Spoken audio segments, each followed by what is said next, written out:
Sabotendorf first became involved in German Volkisch activities at a late stage of the war, but his early life is still important.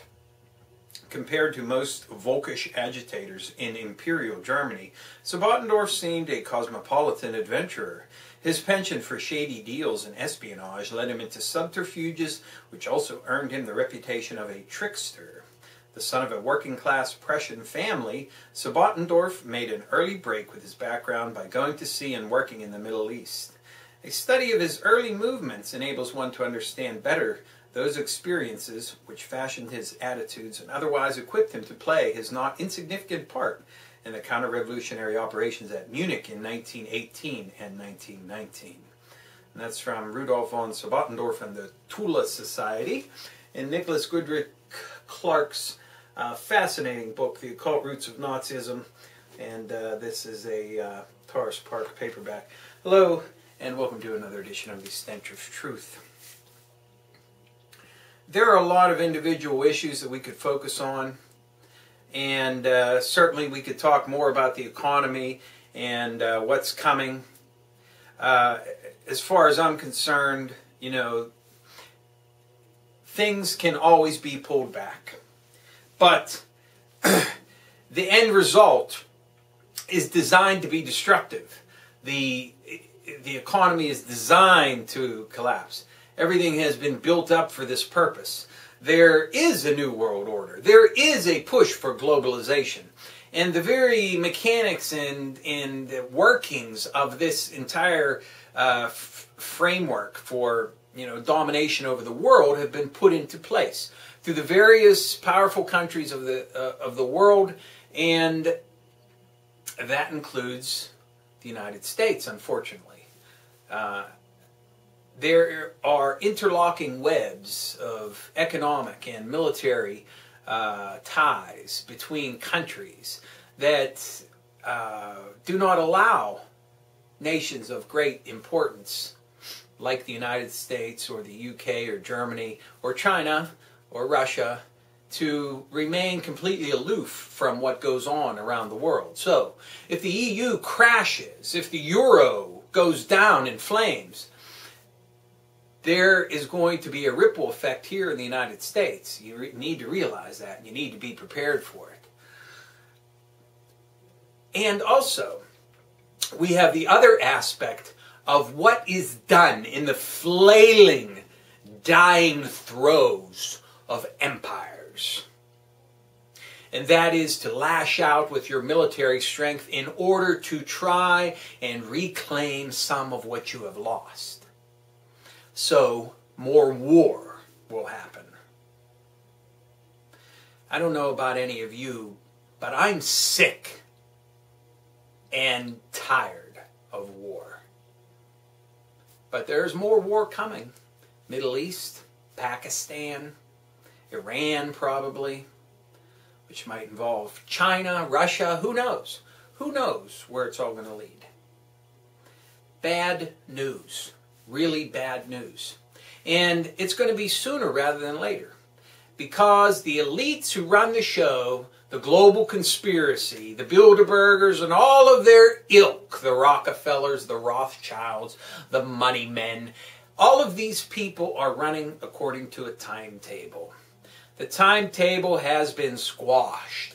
Everything has to happen really fast now. So all these changes that are coming and everything that is pushed right before us all have to happen now. They have to be pushed forward when they are, because they don't have the time and the luxury to set everything up the way they did in the past. That's why they feel as though they can just get away with slapping you right in the face as the American people. And that's why they do that.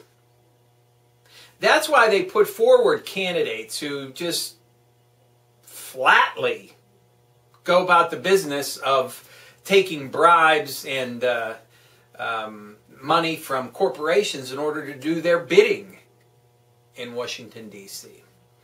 And they don't even make any apology for it.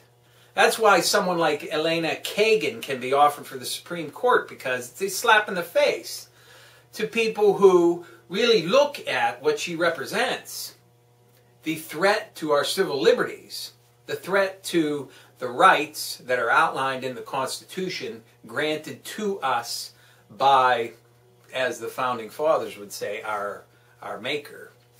Whatever you want to invest in that is fine. All very bad. And every day there's more bad news. How depressed are you? How pushed down into the mud are you? How much do you feel as though you have nothing to give, nothing to contribute, and you have no momentum and no strength, no purpose in your life? My friends, that has been forced on you. That is the end result of manipulation. That is the end result of increased stress and pushing on you by these global elites. So while we are forced into a corner and we are forced into inaction, I need to tell you something that is very important. You should already know this, but it helps sometimes to hear it. And that is that in the globalist agenda, in this New World Order scheme, the major countries of this world, the industrialized nations, those with the largest military might, the largest economies, the most stable infrastructure, which obviously includes the United States, are the key players in this. Do you realize how much power you have as an individual in this country to affect the entire planet and the future of it? If you don't realize that, you should get your mind around it and realize that you do have that power. Individually and collectively. Because the elites who are pushing this agenda hate you. That's why part of their agenda is to eliminate as many of us as they can. Because they fear us in the numbers that we are in. They fear us because the great mass of us is diametrically opposed to everything that they stand for. And that is the consolidation of power and wealth and the crushing and the impoverishment of everybody else. And the vast majority of humans in this world is opposed to that and opposed to that agenda. So you need to realize that you have power. Do not sit. Do not sulk. Do not cry. And do not be depressed at how bad things are and how bad things look down the road. Instead, embrace your power, take it, and use it. Because if we can throw a monkey wrench into the works here in the United States by dismantling everything that they try to achieve here, they will be stopped. Because without the United States, the New World Order cannot succeed. Without the United States, the globalist push cannot succeed. Every agenda that is pushed in this country needs to be fought with every ounce of our being. Because we have to grasp and we have to claw and we have to kick our way back to where we were. And we have to prevent the agenda from happening here, and we can stop the entire globalization and the entire New World Order scheme. And in the same token, stick it to all the Rothschilds, Rockefellers, Bilderbergers, Trilateral Commissions, and all of the other 100 societies and groups and people you want to name. Quit being depressed. Quit sitting there inactive and quit having apathy about something. Realize that you have power and grasp it. Do what you can to throw a monkey work into your local economies. A monkey wrench, sorry. Into your local economies. Do something with your local banks if you can't do anything beyond that. Disrupt the economy. Engage in civil disobedience. recognize too that the end result may be violent.